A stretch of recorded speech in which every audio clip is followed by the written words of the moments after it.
लोगों की हिंदी की पाठ्य पुस्तक आरओ के काव्य भाग में भवानी प्रसाद मिश्र की रचना घर की याद है, जो कविता के 4 पद इस प्रकार हैं। आज गीता पाठ करके दंड 208 करके खूब मुदगर हिला लेकर मूड उनकी मिला लेकर जब कि नीचे आए होंगे नैन जल से छाए होंगे, हाय पानी गिर रहा है घर नजर में तिर रहा है। 4 भाई 4 बहनें भुजा भाई प्यार बहनें खेलते या खड़े होंगे नजर उनको पड़े होंगे, पिताजी जिनको बुढ़ापा एक क्षण भी नहीं व्यापा, रो पड़े होंगे बराबर पांचवें का नाम लेकर। कविता की पिछली पंक्तियों में आपने व्याख्या में यह समझा कि लेखक कवि भवानी प्रसाद मिश्र पहले अपनी माँ की विशेषताएं बता रहे थे और फिर उसके बाद अपने पिताजी की विशेषताएं बता रहे थे। पिताजी की विशेषताओं को बताते हुए आगे वे कहते हैं कि आज गीता पाठ करके दंड 208 करके खूब मुदगर हिला लेकर मूड उनकी मिला लेकर। कहते हैं वह, मैं सोच रहा हूँ कि आज जब मेरे पिताजी रोज की तरह गीता पाठ करके और 200 दंड बैठकें लगा करके व्यायाम के लिए मुदगर हिलाकर उनकी मूढ़ों को मिलाकर छत से या 2 मंजिले से नीचे आए होंगे, तो क्या हुआ होगा? जब कि नीचे आए होंगे नैन जल से छाए होंगे, तब उनकी आंखों में अवश्य आंसू आए होंगे। अब आंसू आने का कारण क्या है? जब कवि ने यह कहा है कि जब उनके पिताजी सुबह की इन प्रतिक्रियाओं को करने के बाद जहाँ सारा परिवार एकत्रित रहता है वहाँ आए होंगे, तब वे मुझे अपने पास न पाकर बहुत दुखी हुए होंगे, बहुत व्याकुल हुए होंगे। आगे कविता में लिखा हुआ है, हाय पानी गिर रहा है घर नजर में तिर रहा है। इस समय भी पानी का बरसना जारी है, यानी वर्षा लगातार हो रही है और ऐसे वर्षा के मौसम में कवि को बार बार उनकी आंखों के आगे उनका घर दिखाई दे रहा है। तिरना मना वैसे तैरना होता है, लेकिन व्याख्या के अनुरूप हमें वाक्य निर्माण में जो अर्थ इसका सही लगेगा हम उसका वैसा ही प्रयोग करेंगे। यहाँ व्याख्या का अर्थ सही बनाने से हमें मतलब है, यानी कवि को अपना घर उनकी आंखों के सामने मानो स्पष्ट दिखाई दे रहा है और इससे स्पष्ट होता है कि कवि को अपने घर की बहुत याद आ रही है।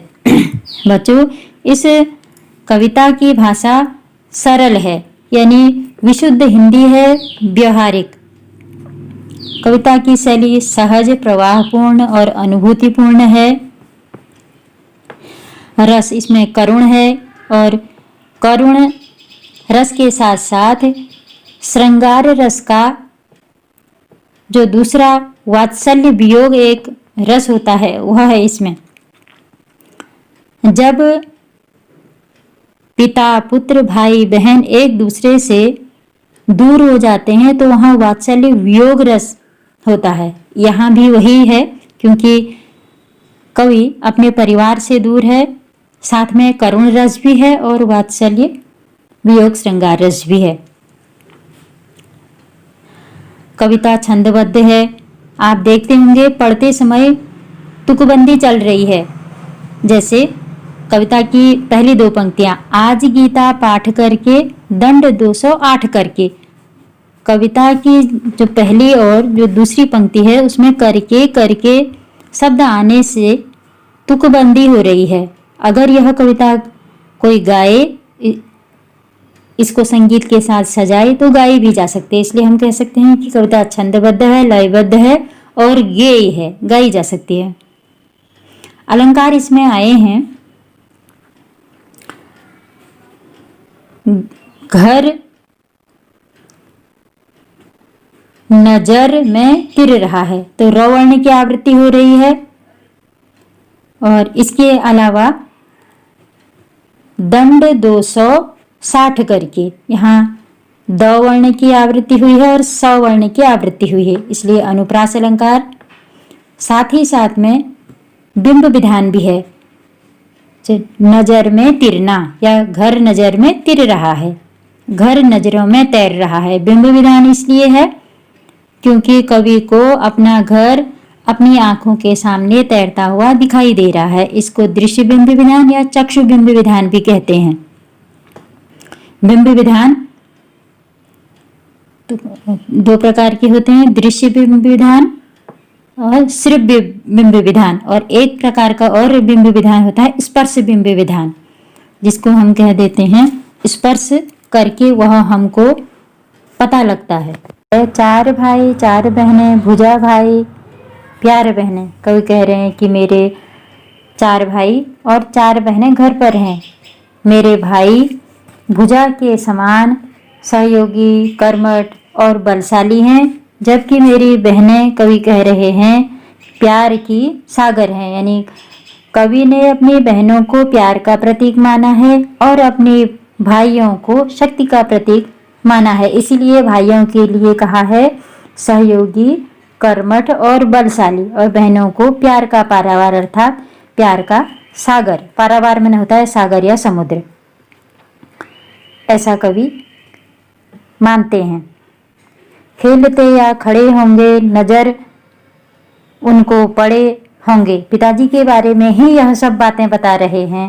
कहते हैं कवि, मैं जानता हूँ कि मेरे सभी भाई और बहनें जब घर में कहीं खड़े होंगे या आंगन में ही या घर के बरामदे में ही खेल रहे होंगे, तब मेरे पिताजी को दिखाई दिए होंगे। यानी 4 भाई और 4 बहनें घर पर जहाँ कहीं खेल रहे होंगे या खड़े होंगे, तब मेरे पिताजी ने उन सभी पुत्र और पुत्रियों को एक साथ देखा होगा। तो तब कवि को लग रहा है कि मेरे पिताजी की क्या दशा हुई होगी, क्योंकि उनकी नज़र में मैं अर्थात स्वयं कवि भवानी प्रसाद नहीं होंगे, बल्कि 4 भाई और 4 बहनें होंगे। पिताजी जिनको बुढ़ापा एक क्षण भी नहीं व्यापा, रो पड़े होंगे बराबर 5वीं का नाम लेकर। कह रहे हैं कवि, मेरे पिताजी उम्र में तो काफ़ी बड़े हैं, वे बहुत वृद्ध हो चुके हैं। आप लोगों ने पहली व्याख्या में समझा था कि कवि स्वयं कह रहे हैं कि मेरे पिताजी मौत से नहीं डरते हैं और शेर से भी नहीं डरते हैं, वह बादल के समान गरज कर बोलते हैं। लेकिन यहाँ कह रहे हैं कि मेरे पिताजी वृद्ध हो चुके हैं, परंतु उनका शरीर आज भी युवाओं के समान स्वस्थ और मजबूत है। उन्हें बुढ़ापे में आने वाली कमजोरी और बीमारियों ने स्पर्श तक नहीं किया है। रो पड़े होंगे बराबर 5वीं का नाम लेकर। ऐसे मेरे पिताजी जब सारे भाई बहनों को साथ देकर मुझ 5वें को नहीं देख पा रहे होंगे, तो तब वह रो पड़े होंगे। वे बहुत भावुक हो गए होंगे और मेरा नाम अर्थात कवि का नाम भवानी ऐसा लेकर के रो रहे होंगे। यह कवि के अपने मनोभाव हैं, उनके घर में क्या हो रहा है वह स्वयं जानते हैं।